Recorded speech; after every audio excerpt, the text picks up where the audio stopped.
Yes, people, wife, boy, welcome back to another Arsenal video. Today I'm joined with the very special Dan Potts. He's got the 12th Man podcast. I'll leave all the links to his description all the links to his socials in the description. And today we're discussing Arsenal. It's going to be a quick podcast type discussion regarding Arsenal start to the season, our transfer business, and what we expect of the football club this season. Thank you for joining, Dan. I hope you're doing well. Listen, I'm great, man. I'm great. As you can tell from the shine across my forehead, I'm a warm man today. My God, it's warm out there. I can't even lie. But it's a pleasure to be on with you, bro. And I hope you're well, man. Yeah, doing really well, thank you. And as always, if you guys are new around here and want to join on my road to 5,000 subscribers, make sure you click the first link in the description to subscribe down below. So let's start, of course, with the game against Manchester United. What a football game, winning 3-1. I mean, the way we did it in the last second, I was sitting there thinking, is the goal going to come? Is it not going to come? Last year, we had so many last-minute winners. I'm talking against Bournemouth, Villa, Man United as well for Nketiah. But this season, obviously, the luck deserted us against Fulham the week before, and I had that fresh in my mind. But thank God we were able to find a way through Declan Rice, of course, and then Gabriel Jesus. What were your thoughts off the back of that one? You went to the game, right? Yeah, I was there, man, and I was there at that end as well. I was in the North Bank, so when Rice had scored, he come celebrating over with us, man, and everyone. It was nuts. I mean, it was electric. The atmosphere was buzzing. And I will say, to be fair, then, when I looked at the actual atmosphere this season, I've been a little bit disappointed with Arsenal in terms of this new balloting system. It's kind of deaded some of what was there last season. And I think sometimes you can put that down to perhaps some of the football and the performances. It hasn't been as electric so far this season in the first 4 games. But it was back at the weekend, man. And I think Arsenal United's rivalry has always been, for across the last 25, 30 years, really good to watch. And I think both teams have dropped off over the last decade. I'm not going to lie, but I will say this. It didn't feel like that towards the rivalry from the fan base. It was an exceptional ending to what was probably quite a mediocre game of football in parts. I don't think either team shone through. I don't think anyone was electric. I don't think there's any neutral fan that felt that Manchester United or Arsenal looked, wow, these are a serious team this season. But I do think we deserved the win. I think we created the better of the chances. I thought that Saka's miss was a big blow. Yeah. Havertz had a bit of an air shot in the first half, poor. So for me, there was definitely chances that we should have done better in the game. But I've got to big up Declan Rice because I think these first 4 games, he's been by far our best player. I've been so impressed by him, mate, in terms of the 6 and the 8. And it's probably the best ending in football, isn't it, when you score in the last minute? So for me, it was the perfect way to lift the roof off the stadium, man. 100%. I want to come to a few things as well, in particular the balloting system, because I have heard that from a few fans. I've not been at the Emirates yet this season, but I went to 4 games last year, and in every single game, the atmosphere was top notch. Whether it was Man United at home, Brentford at home, or whether we're playing a team like Wolves, great atmosphere. Whereas this season, I know our first few games have been Forest, Fulham, and now, of course, Manchester United at home. The atmosphere hasn't quite been up to. And if there was ever a time when it's flat atmosphere, normally it's the Ashburton Army that's got the drums and everything, got the chanting going on. But even I believe their allocation has been cut slightly, which has affected the atmosphere a bit. So it was really good to hear it back in full voice on the weekend against Manchester United, and hopefully long may it continue. Our next home game, I believe, is against Tottenham, so I'm sure the fans will be right behind us there as well. Another point is about how the two teams were quite mediocre during the game, which I do agree with, because at the start of the season, everyone would have expected Arsenal and Manchester United to be the 2 closest challengers to Man City going into this year.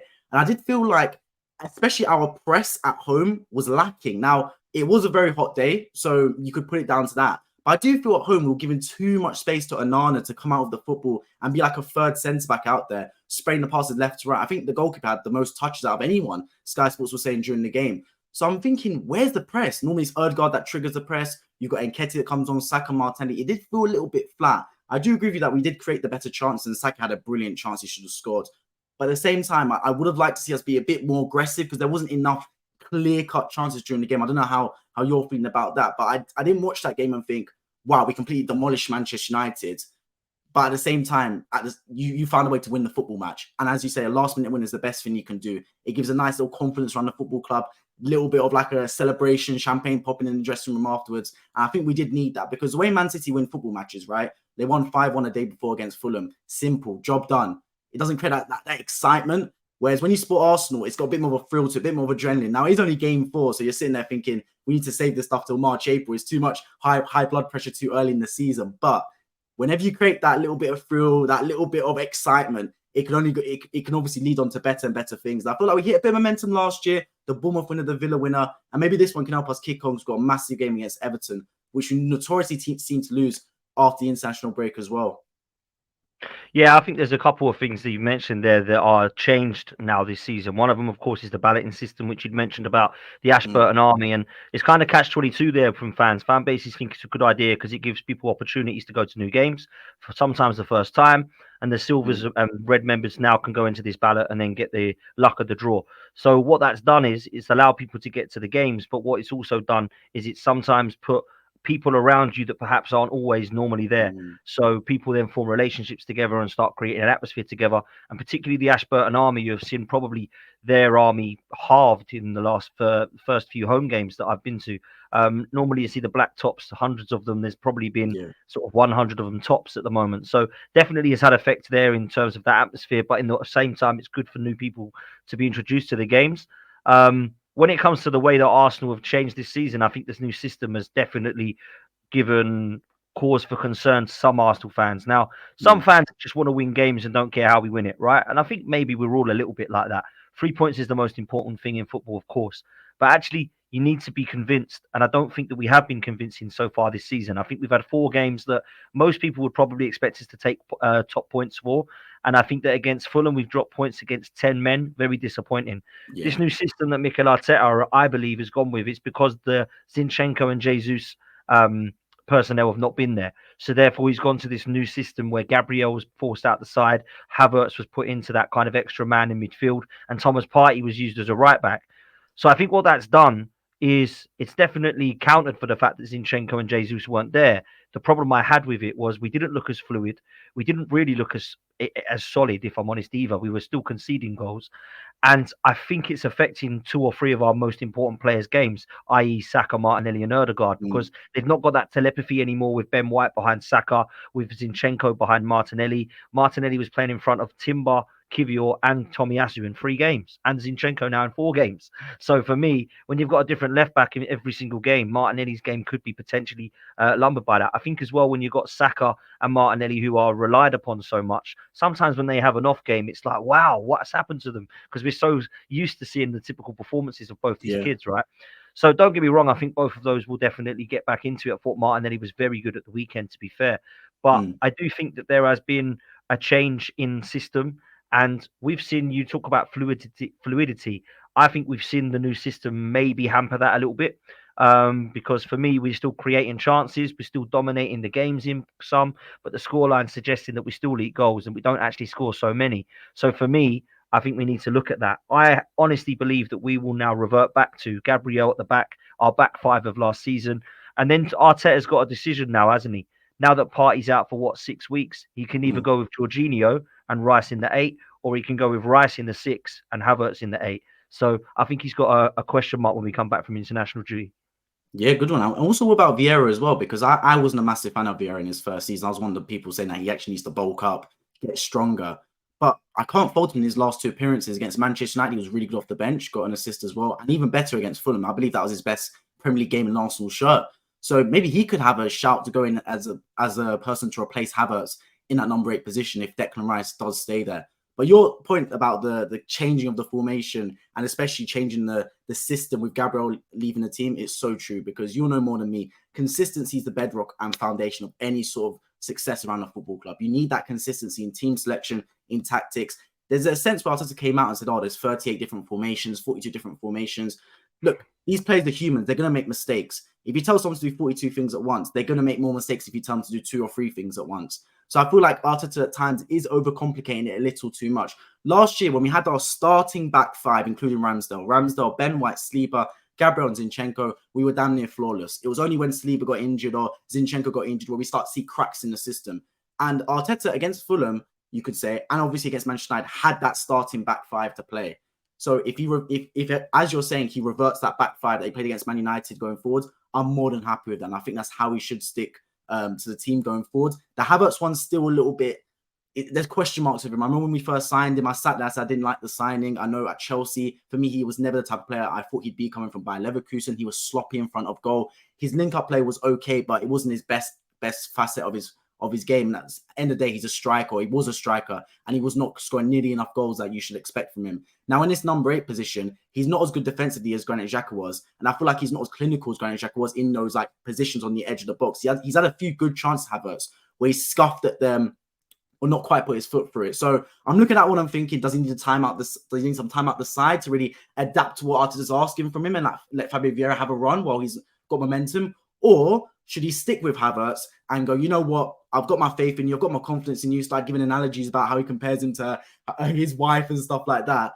I'm not too sure of that one. For me, I would lean towards maybe giving Fabio Vieira a run since he's got momentum. But what do you think? Would you stick with Havertz for now? Or would you, as you say, maybe even go for Jorginho and push Rice up the pitch? Yeah, it's an interesting one, isn't it? And I would go for the latter. I actually quite like Jorginho. I don't think he's going to set the world alight, but I think he's been a good signing. And it wasn't one that excited me. I was quite underwhelmed for the fact we were actually linked with Caicedo at the time, and we ended up getting Jorginho in. But actually, when you look back at his career on an Arsenal shirt, there's not been many stinkers he's had so far. And he's not really one of those players who makes those awful mistakes that lead to goal. He's always been quite a solid player. He normally give you a 6.5, 7 out of 10. And I've always said that about Mohamed El Neni as well. He's never going to set the world alight. He's never told everybody he's a Vieira or a Fabregas. He is what he is. But for me, that's the route I would go down, because I feel personally Declan Rice has been brought in to do both positions. And when one's out, you put Declan Rice in the other position. Now, for me, Jorginho is better to bring into the side for balance to the team than Havertz. And I think when you look at what Havertz, Vieira, Smith Rowe, another one we haven't mentioned, I don't know what's happened to him. Looks like he's out of favour at the moment and needs to try and force his way back into the side. I think Fabio Vieira, the reason we're talking about him isn't because he's been starting, it's because he's been coming on and impacting. And sometimes when you change that and you start him, you might not get the same. You might think, where is Vieira? He's disappeared. So I would keep Vieira coming on at the moment because I think he's actually doing what he should be doing, which is an impact sub.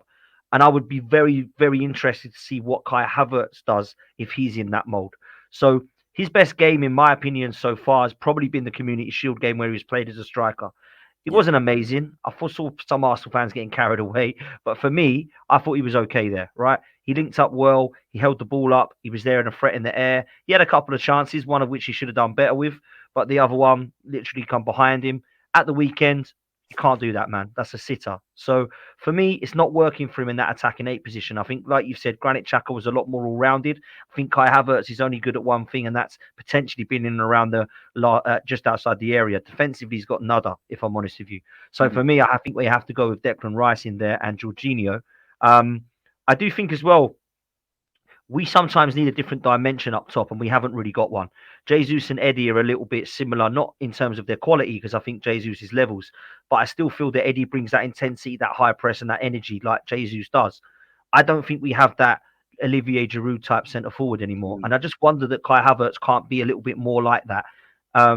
If you're 10, 15 minutes and you fling him on, you might be able to do something in the box, and he might be able to be there and cause a nuisance. So I think that is where I would essentially be using him from now on. But I have to say to you, bro, I think Arteta will stick with him. I really do. Yeah, no, I agree with you. I think he's going to have to stick with him because he has to find a way to justify that price tag. At least that's what Arteta's thinking. You spent £65 million, and I agree with you. I do believe his best game was that Community Shield, because in that first half an hour, we were basically under the cosh from Man City. He gave us someone to just hit and play off. But the problem is you're spending £65 million then, and his best position is a target man. Now, I don't know about you, but I think you can get much better target men and actually better at their position as a target man, like Olivier Giroud type player, Mitrovic type player like that, for less money and will give you more output going forwards. I think the problem with Kai Havertz has been the problem at Chelsea, it's the problem now at Arsenal. Where does he fit in? He's not good enough to be a target striker, although I do believe that's his better position. And also, he's not good enough to be that number 8 in my eyes, because the problem is you've got Declan Rice mixed in with Odegaard and Kai Havertz. There's no one in the middle to bridge the gap. It's at the defense and the attack. Now, Declan Rice is fantastic at what he does, and I agree with you. He's been our best player this season because he's so good and he's so mobile that he can transition the ball from defense to attack and break through. And that's where we get a lot of our goals from, him just striving down the middle of the park. I've got a tactical analysis show. I do have another friend on here, and Declan Rice's average position against both Crystal Palace and Manchester United was smack bang in the centre of the pitch. If he took his average position the whole game, genuinely is on the centre half spot. That's how pinpoint he is in the middle of the pitch. So he's been asked to do the defensive work and the attacking work, a lone player in there. Now, if we do bring in Jorginho like you're suggesting, which actually I'd be a fan of as well for multiple reasons.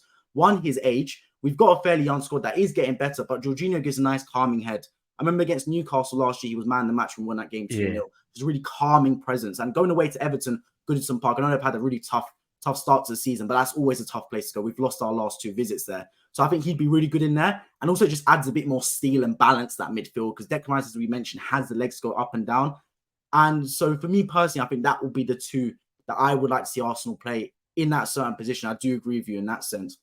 So let's talk about the transfer window as a whole now. So Kai Havertz was one of the signings. Alongside, we've got, of course, got Julian Timber, who was really good in his first 2 games, before unfortunately he got his ACL injured. So he'll be out for the majority, if not all, of the season. And then Declan Rice, of course, well, we've talked a lot about. But the final one, David Raya. Now, me personally, I'm going to start by saying the David Raya one, it puzzled me a little bit. Now, I have no doubt about David Raya's ability. I don't watch an awful lot of Brentford games, but the games I do watch them against is the big teams, and he always perform brilliantly. But I'm not of the frame that you should be having 2 top goalkeepers in my eyes. I always believe you should have one really good goalkeeper and one decent backup. That if he comes in for a month or 2, you're not sitting there panic stations or anything like that. I feel like David Raya is too good to sit on the bench. And if Arteta does flip it, like he did with Leno when he first brought in Aaron Ramsdale and changed it after the international break, that could create some disruptances. What's your thoughts on David Raya? Yeah, I'm with you in terms of the confusion. That's for sure.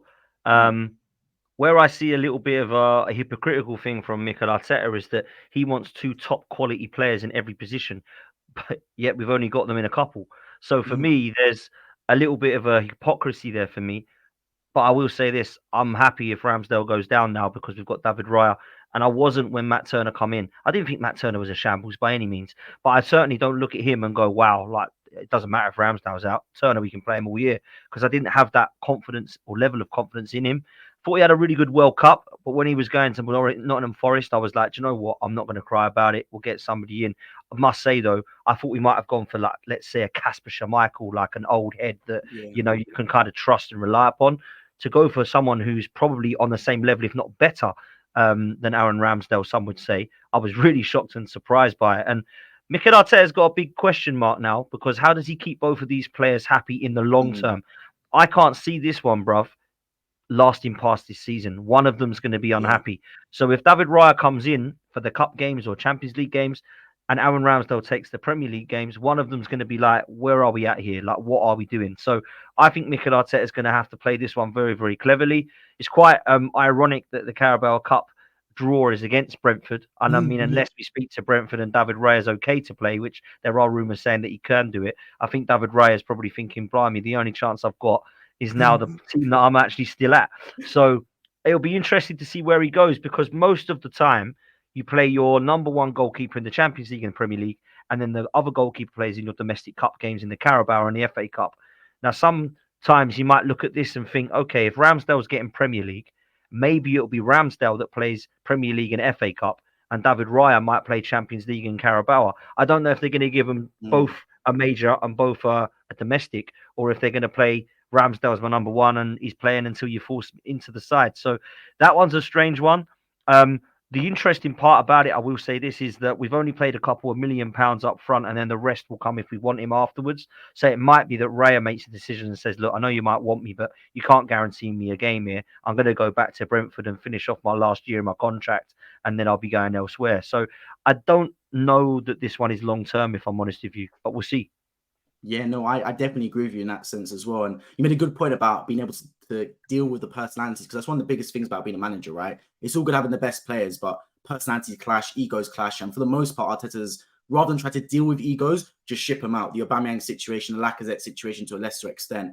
So now, as the squad gets better, as players get better, as you start to do more, the ego starts to develop as well. And it can't be just a case of kicking them out or booting them out. You've got to get to a point as a manager where you go, look, I know these players got egos. I know players are clashing. Some want to start, but I'm the manager here. I've got to have to set my stall out and say, this is who's starting, this is who's not. And I'm really interested to see how Arteta develops in this, because it is still his first job. A lot of people forget this, right? I know he's been here for four years now, but it is still his first job. He's got a lot to develop, a lot of lessons to learn, and it gets harder and harder. Trust me, it's just like mountains. You climb one mountain, you think you've done it, the next mountain's even higher. So he's got to a stage where he's really developed Arsenal to a winning position. But going over the top and winning a trophy, that's a whole nother question. That's a whole nother ballpark, because there was only 4 trophies up for grabs last year, and Man City won 3 of them. Obviously, Champions League, will win the Europa League, etc. It's going to be even harder this season. So if you can go on to that final edge and win a trophy, that's going to be the really defining point. Another point you make about the rotation in the squad and stuff. I've had debates with this about my friends for so long.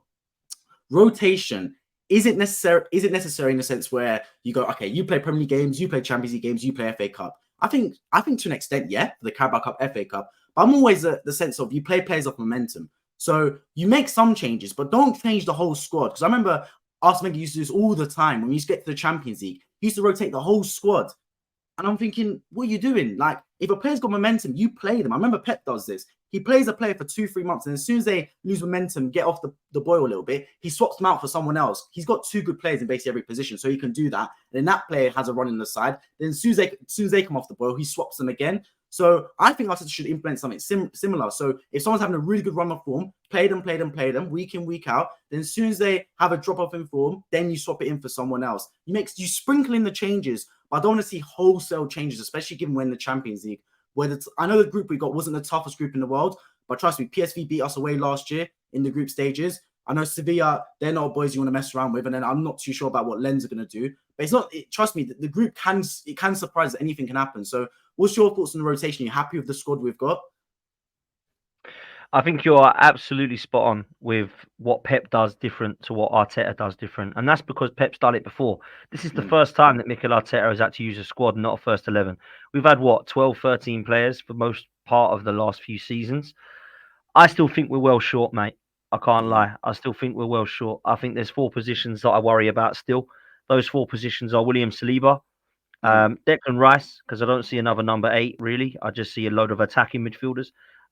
Jesus, because I still don't know that we've got an out-and-out centre forward like him. And, of course, Bukayo Saka. So I really wanted to see some of the players that actually went to some of the lesser clubs I wanted to see at Arsenal. Mohamed Kudus, Moussa Diaby, James Maddison. I would have gone for Ivan Toney. I know he can't play till January, but that's the sort of guy that I want coming into my football club in January when we're at the big stages. Last season, that's where it started to go a little bit down for us in January. Imagine if Ivan Toney walks through the door and we're already in the last 16 of the Champions League. We're in a Carabao Cup final, let's say. FA Cup's just about to start and we're touching Man City, if not ahead of them. Wow, Ivan Toney comes in the door and everyone looks and says, okay, Arsenal are ready. They're serious. I didn't see that in this transfer window, mate. I can't lie to you. Jurriën Timber, massive blow, right? I get that. But we had enough time to go and replace him. What did we do? We got rid of another defender in Tierney. In fact, 2, because we got rid of Holding as well, even though Holding weren't good enough. If you're not going to replace him, you've got to kind of replace these players for me.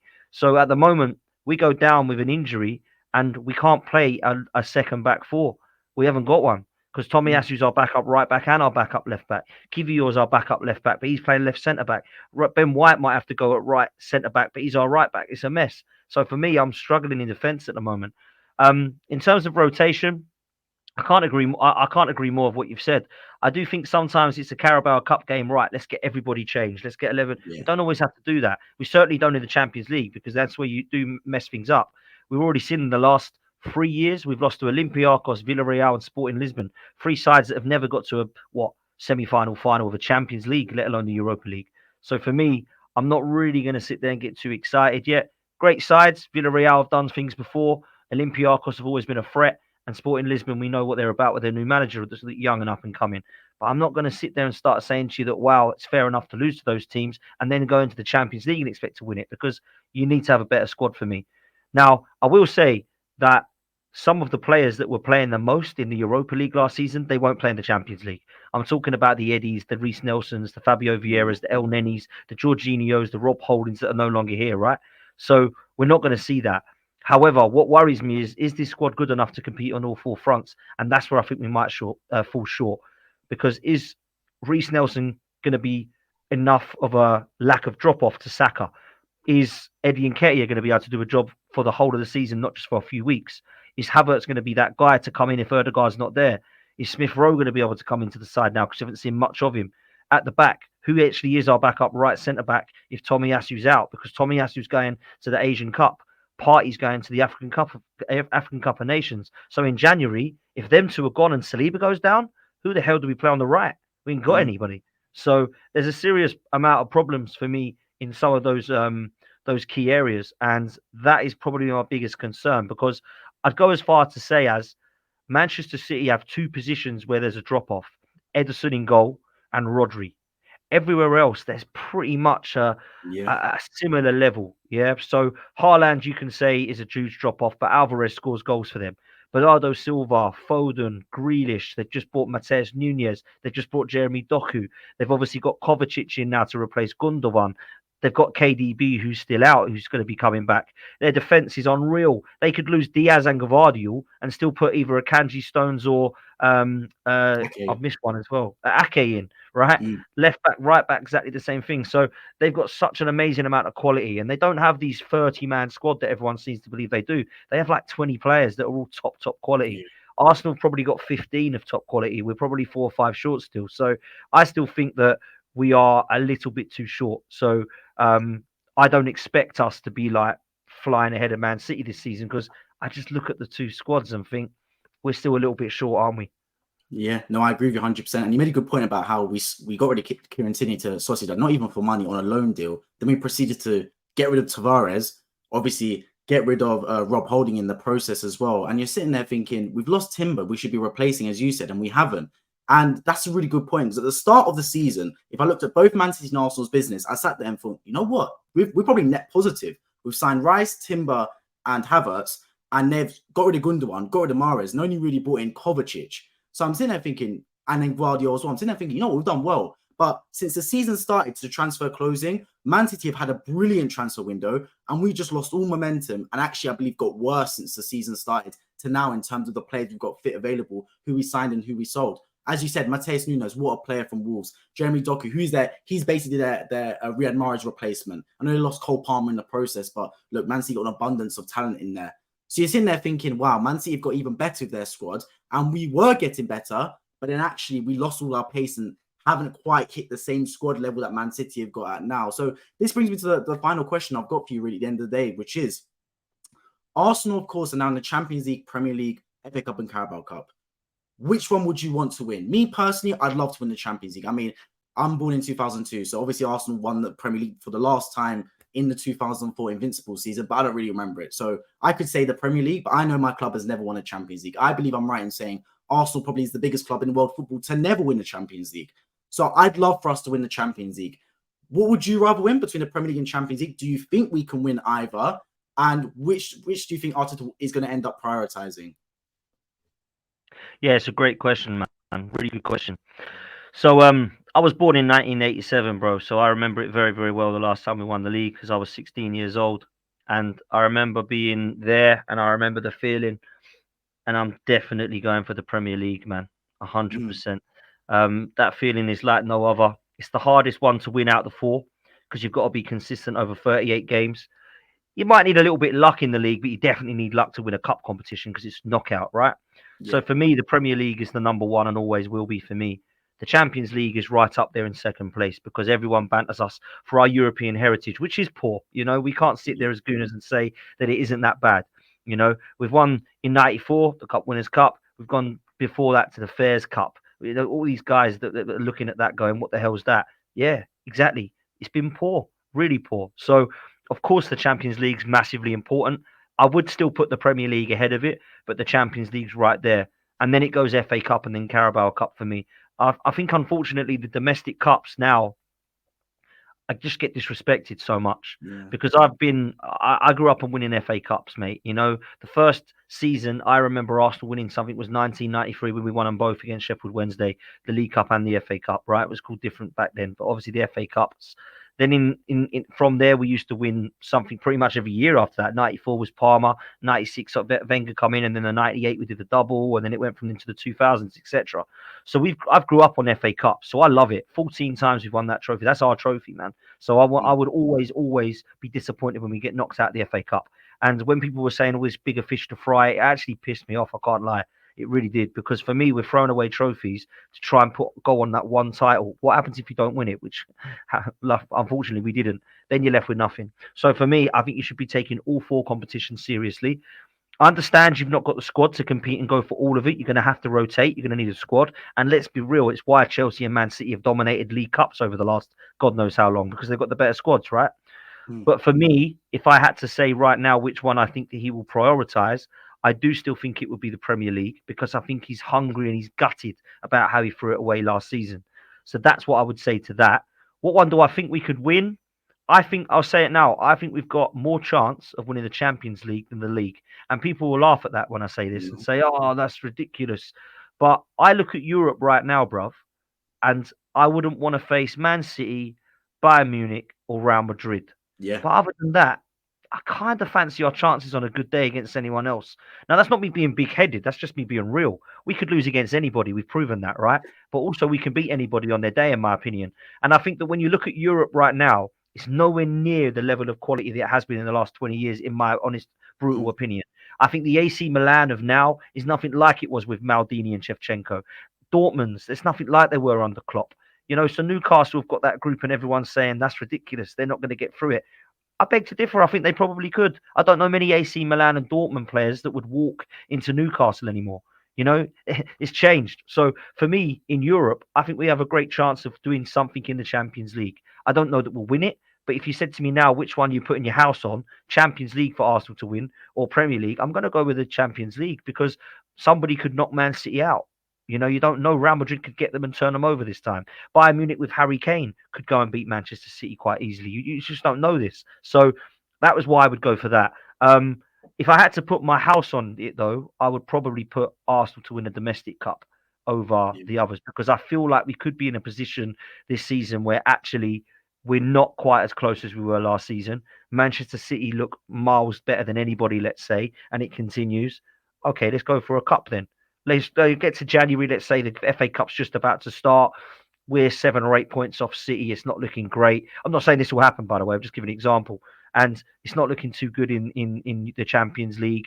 Let's go for a cup. So I do think personally, silverware is always important. And those people that say I want top 4 or I don't want the FA Cup, I'm sorry, man. You're talking rubbish for me. A trophy is about is what it's about. Elite sports winning, man. Like getting the top 4 is nothing for me. Like 4th place, I never celebrated that when I was growing up. I never walked out of Highbury going, "Oh, what's it? Should we all go have a party? We've come 4th, 3 people to beat us." Come on, man. It's about winning trophies, bro. So that's where I'm at. Yeah, no, 100% agree with you in that sense, especially the point about Champions League being easier because, as you said, right, it's knockout games. We've seen Tottenham reach the final of the Champions League. Chelsea won it in 2021 when they weren't even the best team in the Premier League. The Premier League season's 38 games, and it's regression to the mean, right? It's like if I 1v1 prime Michael Jordan to 1 point, I could win. I could just get lucky off the check. If I 1v1 Michael Jordan to 21 points or 38 points, I'm losing every day of the week. With Man City over 38 games, it's very difficult to compete because that is just a machine that gets results, man. It's like robotic. Whereas in the Champions League, anything can happen. Man City could get knocked out. We could get a nice route to the final. You saw Inter Milan almost turn over Man City in a one-off game. If it was a league, if they were in the Premier League, there's no way Inter Milan beat Man City to the Premier League title. So yeah, 100% agree with you in that sense. I'm just hoping this season is the year we finally lift some silverware. And the final is in Wembley. So hopefully we make it there. I really do appreciate you joining the channel, Dan, today. We do appreciate it. Of course, all his links will be left in the description as well. Make sure you check him out on Twitter and also his YouTube channel as well. I really do appreciate it. Make sure you subscribe if you're new around here on my road to 5,000 subscribers. Otherwise, I appreciate you guys all for tuning in. Hope to catch you all in my next video. Take care.